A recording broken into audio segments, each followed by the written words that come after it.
Hey everybody, Final Richard with another Vinyl Finds video.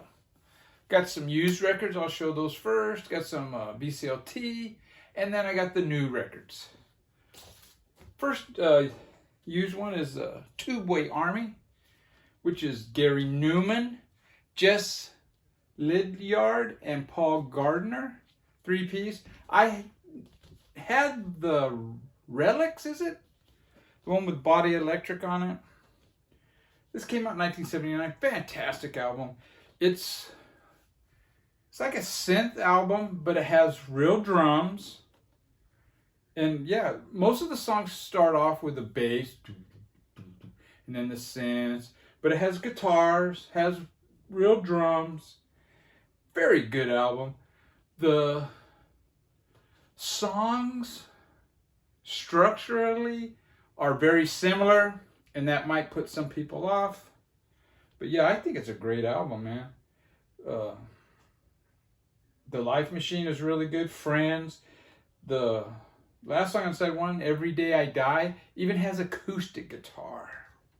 And this is what the inner sleeve looks like. I mean, I'm a big Gary Newman fan. It's on Beggar's Banquet. And yeah, I'm glad to have that. This next one is an EP. It's Jesus and the Mary Chain. Some Candy Talking EP. Now I've seen pictures of this EP with a different cover and only 3 songs. This has 4. So this might be a US release. I believe these are songs that were in between their first and their second album. Though I think Taste of Cindy is on the first album. I'm not sure if it's the same version. I didn't do any research. It's a good Jesus and Mary Chain. It's not as chaotic as what my favorite stuff is. But yeah, very good 4-song EP. And it is on the We label. I'm doing this in a different angle because we're still doing construction and painting in the house. So I don't know if this is going to work out. I had a window over here. And that's the window I would open for my light. And if it was kind of dark, I would turn the light on and I would, Now, I have the window directly in front of me open because it's the only window now because we covered that window over there. We drywalled it in, stuccoed it in. So I don't know if this is going to work with the glare, but anyways. This is the Jesus and Mary Chain. The Pills, that was a bunch of info you guys really don't give a fuck about. This is the Pill Sessions from 1985 and 86. And I believe, I looked on YouTube, and I believe there's some 84 Pill Sessions, if I'm not mistaken.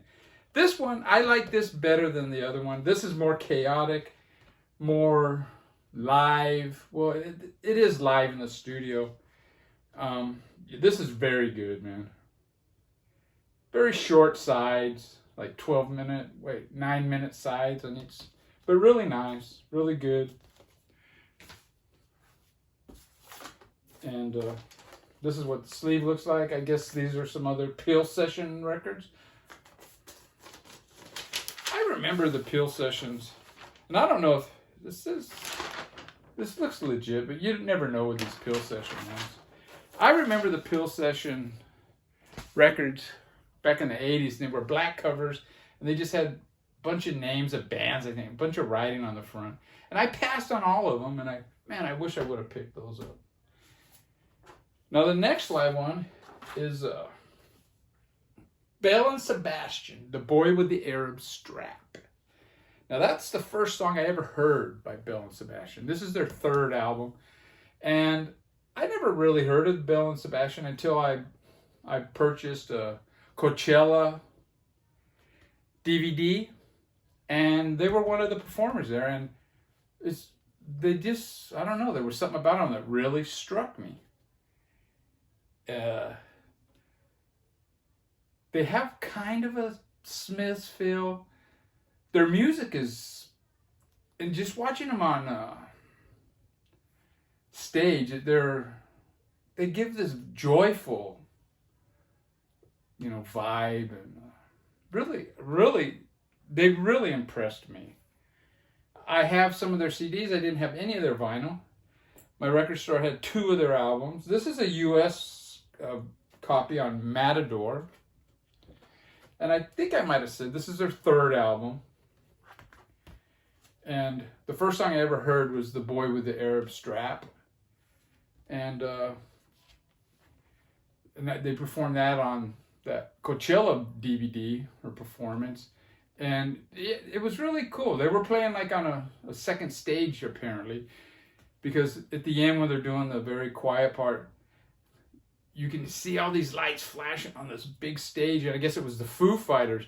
And he even says, you can hear the Foo Fighters up in the distance. And they had a really cool crowd. It looked like a Morrissey crowd, actually. But yeah, very cool.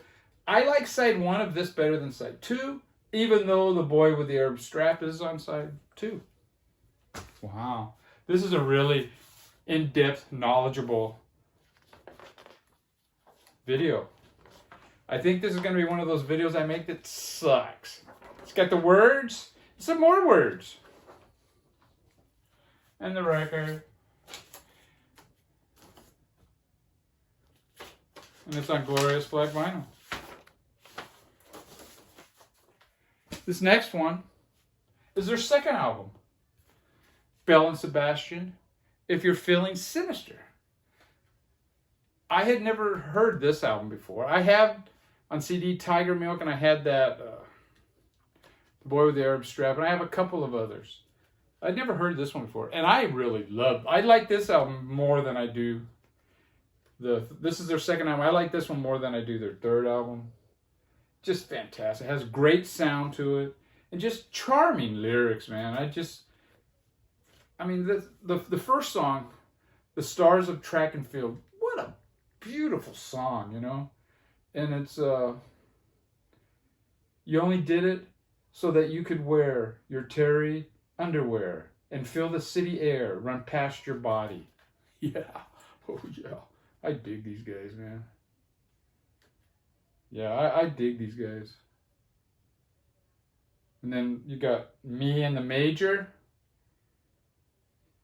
We're the younger generation. We grew up fast. All the others did drugs. They're taking it out on us. Just fantastic shit, dude. I don't know what that picture is. Got words on the back. And this is a original Jeepster recordings. Guess their first album was on, I don't know if it was self-release or whatever, but after that, a bunch of labels went after them, and they signed with Jeepster, which is an indie label. But yeah, Belle and Sebastian, a lot of people know them. They never got major commercial success, but yeah. That's what the label looks like. And that's side B. Yeah. I dig Belle and Sebastian, man. Now on to the VCLT, and a little bit hardcore, louder. This is DOA, Northern Avenger. This came out, 2008? This is a record I'd never heard of. Martin Jones sent a couple of records my way. And what's really cool about this, it has Joey Shithead's signature. And I noticed Randy Rampage is on this, the original bass player.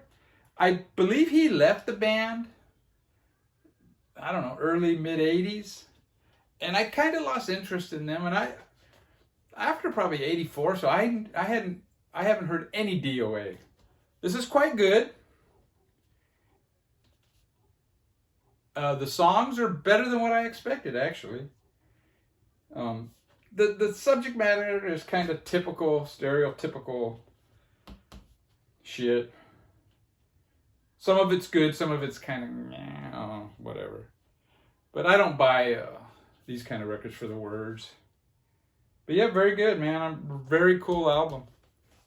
And I was surprised at how good it is, actually. And this is the label on one side, and this is the label on the other. And he put this little flyer in there, Punk Rock Museum. And then you got this one, Fear. I guess it's a concert band. Fear and a bunch of other bands, Angry Samoans. And he sent another record my way, The Dwarves. Now, this is another band that, after they left Sub Pop, I really I hadn't listened to any of their albums. Now this album, it's on Burger Records, and I used to see it in Burger Records when I would take my daughter to Cal State Fullerton. Burger Records is on Cal State Fullerton Boulevard, or whatever that street is. And I used to go in there all the time. And I used to see this, and great album cover. And this one also is signed by the singer, and I believe this is the guitar player, but I'm not sure. I'd have to look it up. But this one is a pleasant surprise. Now, like I said, they started out as a garage band in the mid-'80s, I guess you would say, early to mid-'80s. Then they kind of developed into more of a punkier hardcore. And then they signed on to Sub Pop Records. And it was more of a hardcore, even metallic on one of their records, that one where the little girl's on the cover. And then the rumor, they put out their guitar player, He That Cannot Be Named or Shown. That's not, that he got stabbed to death. But it turned out it was a hoax. Sub Pop was not amused, and they dropped him. And I guess they reformed in '97, and then they started releasing records on other labels. And the first one, I believe, was that one with the topless gal skateboarding. And I haven't heard that. And I'll probably check it out now, man, because that's really good. This is the inner sleeve. It's He Who Cannot Be Named. Yeah, the guitar player. He plays usually with just a jock strap. You know, me and him have something in common. Or sometimes totally nude. I've seen videos of him where he's totally nude. And yeah, you got some words back here. And I believe this is on color vinyl. Yeah. Ah. But yeah, this one, I wouldn't say it surprised me more, but I dig this one. I dig this one more than the DOA even, you know. Fantastic. This is the singer. That a lot of people don't like, you know. The woke crowd may not like these guys, but whatever. And the cover, man. It's fucking... I should talk about the cover a little bit. You got this big, overweight black dude with a Uzi. And this girl here with a pile of coke, breaking it up with her Costco card. It's fantastic. And I got one more VCLT. This was Steve Carlson sent this my way. I showed this a while back, but I had not heard it. I believe it was sealed when I showed it.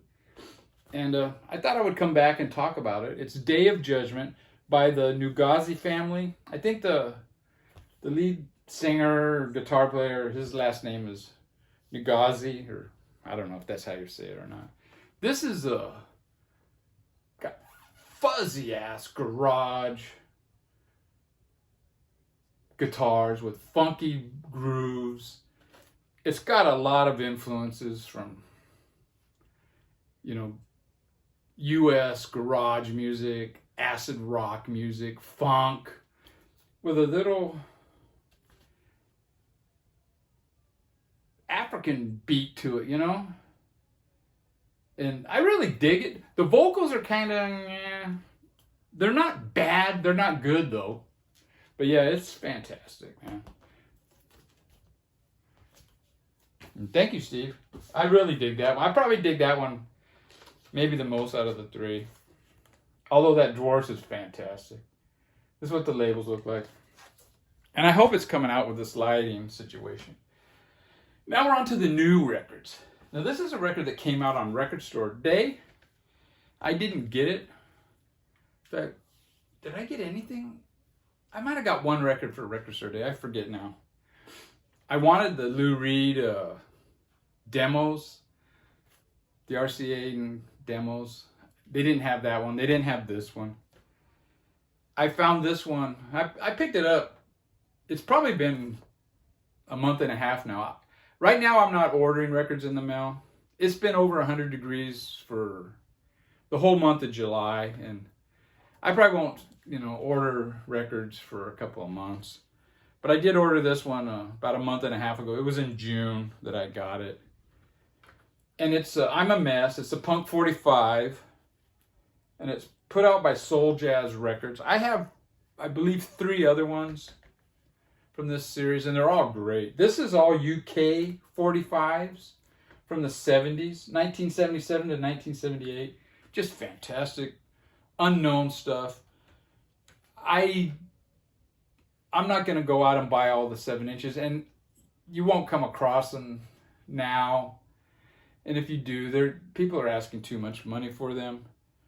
I believe Ryan Kidd probably has most of these 7 inches. Great channel, follow him. But yeah, this is really cool. I don't know. I mean, it came out on Record Store Day. This has this hype sticker on here, but it doesn't say anything about Record Store Day. It does say Super Limited Edition, 2 LP, comes with bonus 7 inch. But yeah, this is fantastic stuff, man. That 77, 78 UK punk is really good. And just plain labels. And it's got 2 albums with excellent write-up. Excellent. And this is the single that came with it. The Stormtroopers. Just fantastic shit, dude.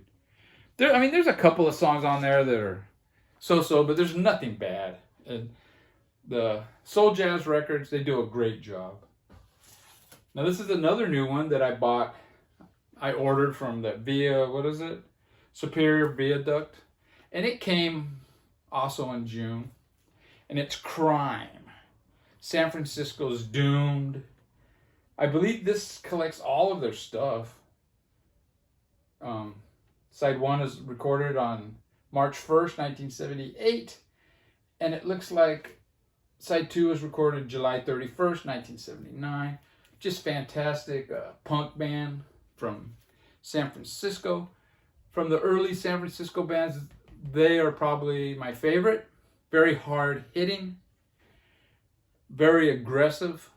More aggressive sounding than, the other Frisco bands. And they used to dress up in cop uniforms. I don't know if you can see it right there. But yeah, they also dressed up like nurses, But they're most famously known as coming on stage and dressing up like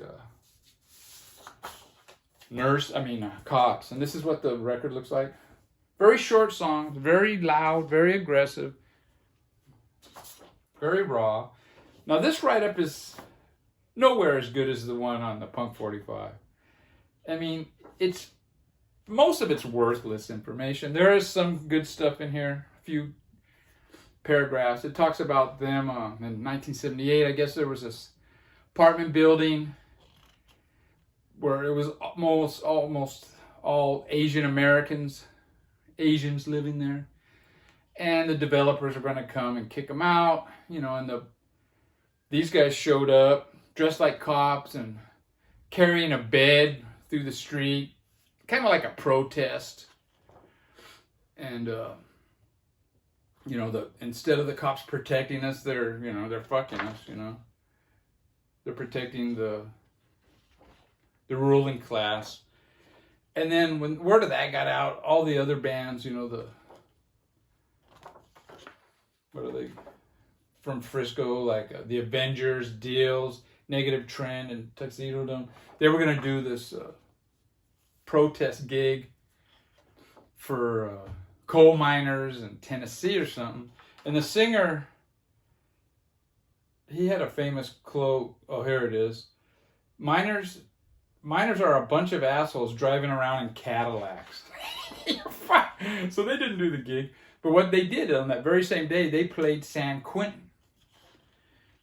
And they were dressed up like cops on this very low stage. They brought their girlfriends with them, and their girlfriends danced in front of the stage, right in front of the prisoners. And the prisoners loved it, you know. And I got 2 more records.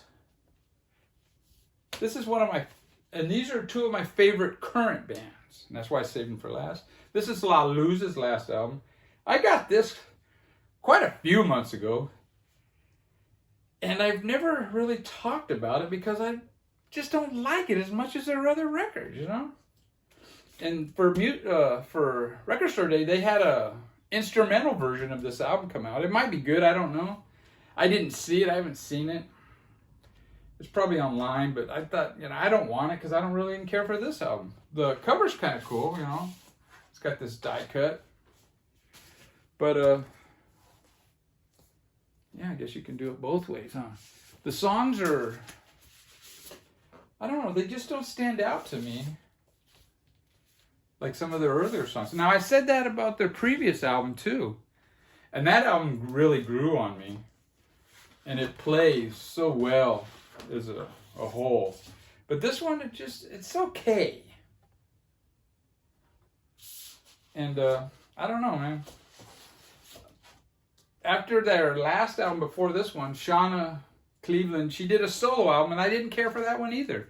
It's just all just kind of blends in together, and nothing really, no catchy choruses or catchy riffs. And it's kind of disappointing because I really dig La Luz. And in concert, they're fantastic. And the last album is Nod, their latest offering. And I also got this one quite a few months ago. I mean, we're talking maybe 4 months, maybe 3 months. And same with the La Luz, probably even longer than that. And this is Hexen Valley. I guess that's somewhere in upper northern England, I think. Pretty cool. Oh, the texture. The quality of this paper. It's almost as good as a Blue Note. One Step. Or no, is that MoFi One Step?